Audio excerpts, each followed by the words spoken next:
ان ملاقاتوں نے ریکارڈ توڑ دیا. عمران خان تو کیا بڑے بڑے وزیر اعظم پاکستان میں آئے ہیں لیکن اس طرح کی ملاقاتیں نہیں ہوئی. یقیناً میڈیا کے اندر رپورٹ بھی ہو رہا ہے, اس وقت بھنگڑے ڈالے جا رہے ہیں, گھنگرو توڑ ڈانس شروع ہو چکا ہے, اور ہمارے جیو نیوز سے لے کر بڑے بڑے جو چینلز ہیں وہ اس وقت بڑے خوش ہیں کہ شہباز شریف نے ملاقاتوں کے ریکارڈ توڑے ہیں. محمد بن سلمان کیا باقیوں کے ساتھ بھی ملاقات کی گئی ہے. باقاعدہ شہباز شریف کے ٹویٹر اکاؤنٹ پر ان ملاقاتوں کو شیئر کیا جا رہا ہے اور ایسے ظاہر کیا جا رہا ہے جیسے پاکستان کی جو 100 ارب ڈالر کی سرمایہ کاری ہے وہ شہباز شریف اسی دورے کے اندر لے کر آئیں گے. ایک تو محمد بن سلمان سے ملاقات ہوئی ہے, فرانس کے صدر میکرون سے ملاقات ہوئی ہے, اور اسی طریقے سے عبد الفتاح السیسی مصر کے صدر سے ملاقات ہوئی ہے, پھر امریکی صدر کے نمائندہ خصوصی جان کیری سے ملاقات ہوئی ہے, پھر اسی طرح شہباز شریف کی اقوام متحدہ کے سیکرٹری جنرل سے ملاقات ہوئی ہے, اور ان کے ساتھ ہی شہباز شریف کی IMF کے جو عام ایک رکن ہیں ان کے ساتھ بھی ملاقات ہوئی ہے. تو ریکارڈ ٹوٹ گئے. لیکن یہ ساری ملاقاتیں بیٹھ کر نہیں ہوئی بلکہ چلتے چلتے جیسے عام لوگ کسی بڑے کے ساتھ تصویر بنانے کے لیے کھڑے ہوتے ہیں اور کیمرہ مین کو ذرا چوکس کر دیتے ہیں, یہ ساری ملاقاتیں اسی طریقے سے گزرتے ہوئے ایک ڈنر پر ہوئی ہیں. اور افسوس کا مقام یہ ابھی ظاہر ہے کانفرنس سے وہ خطاب بھی کریں گے شہباز شریف, لیکن اس کو ملاقاتیں قرار دے کر بھنگڑے ڈالنا یہ کتنی پاکستان کی توہین ہے. ایک مسخرہ پن شہباز شریف نے دکھایا ہے جو کہ اس وقت نظر آ رہا ہے, اور پھر وہ اگلے کا ہاتھ پکڑ کے گفتگو کر کے ویڈیو کلپ بنایا جاتا ہے اور اس کو شیئر کیا جاتا ہے. تو یہ جناب زبردست ہو گیا ہے. ایک تو یہ بڑی ڈیولپمنٹ ہے. دوسری طرف مراد سعید تحریک انصاف کے عمران خان کے نظریاتی وارث ہیں. ممکن ہے جس طرح آج اسد عمر شاہ محمود قریشی, اسد قیصر اور پھر صدر مملکت کے بھی پشاور جانے کی کچھ غیر مصدقہ اطلاعات ہیں, کوئی نئی کھچڑی اگر پک رہی ہے تو جو لوگ تحریک انصاف کو نہیں چھوڑیں گے الٹیمیٹلی وہ نظریاتی لوگ رہ جائیں گے. جس طرح جو ہے وہ سابق گورنر پنجاب ہیں اس وقت چیمہ صاحب, وہ بھی زیر عتاب ہیں, اور بھی جگہوں پر. تو اب یہاں پر جو ہے وہ ایک بڑی ڈیولپمنٹ ہوئی ہے. مراد سعید وہ قابو نہیں آ رہے تھے. سوات کے اندر اور اسلام آباد کے اندر ان کے رہائش گاہوں پر متعدد چھاپے مارے گئے, لیکن ان کے بھائی کلیم مراد ان کو سوات سے گرفتار کر لیا گیا ہے.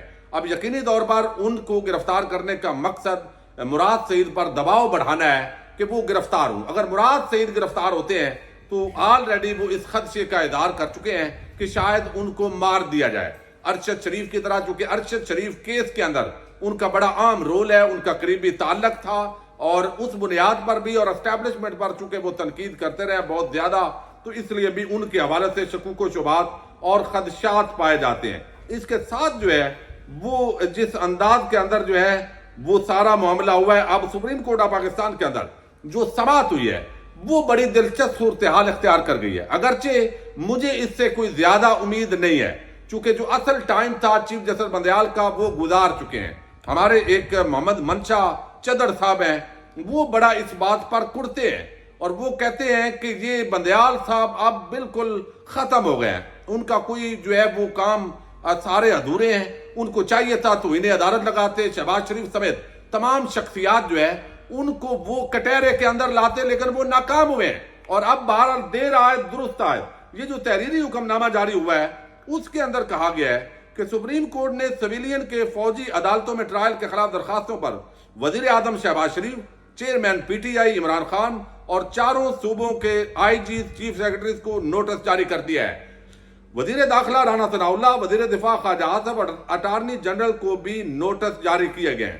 سپریم کورٹ نے آج کی سماعت کا جو حکم نامہ جاری کیا, سردار لطیف کھوسہ نے اس میں دلائل دی اور اس کے ساتھ ہی بتایا گیا ہے کہ کتنے اس وقت جو ہے وہ صحافی, خواتین, مرد اور نوجوان تحریک انصاف کے رہنما, کارکنان, کتنے لوگوں کو گرفتار کیا گیا ہے, کیا کیا مقدمات ہیں, تمام ریکارڈ پیش کرنا ہے رانا ثناء اللہ نے.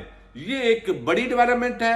اور اگر عدالت کے اندر بجائے اس کے کہ فیصلہ عید کی چھٹیوں کی وجہ سے تاخیر کا شکار ہو, پھر آگے مزید عدالتی چھٹیاں اور رجسٹریز کے اندر ججز نے جانا ہے, تو دیکھنا یہ ہے کہ آئندہ 1-2 روز جو رہتے ہیں ان کے اندر اس سماعت کو کنکلوڈ کر لیا جائے گا. بہرحال یہ ایک بڑی ڈیولپمنٹ ہے. سپریم کورٹ آف پاکستان میں شہباز شریف, رانا ثناء اللہ, خواجہ آصف, چیف سیکرٹریز، آئی جیز تمام صوبوں کے، عمران خان جو کہ پٹیشنر ہیں ان کو بھی طلب کر لیا گیا ہے۔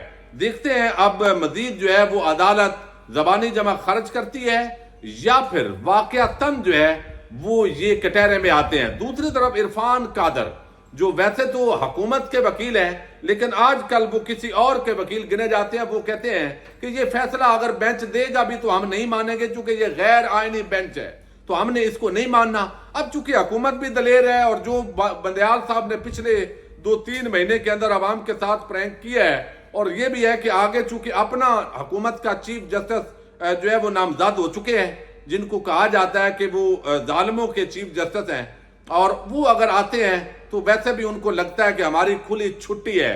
تو اس ماحول کے اندر بہرحال یہ بڑی ڈیولپمنٹ ہے، اب وہ پیش ہوں گے نہیں ہوں گے، وہ عدالت کو کتنا ویٹیج دیتے ہیں، یہ ساری چیزیں کل کی سماعت میں سامنے آئیں گی۔ اجازت دیجیے گا، اللہ حافظ۔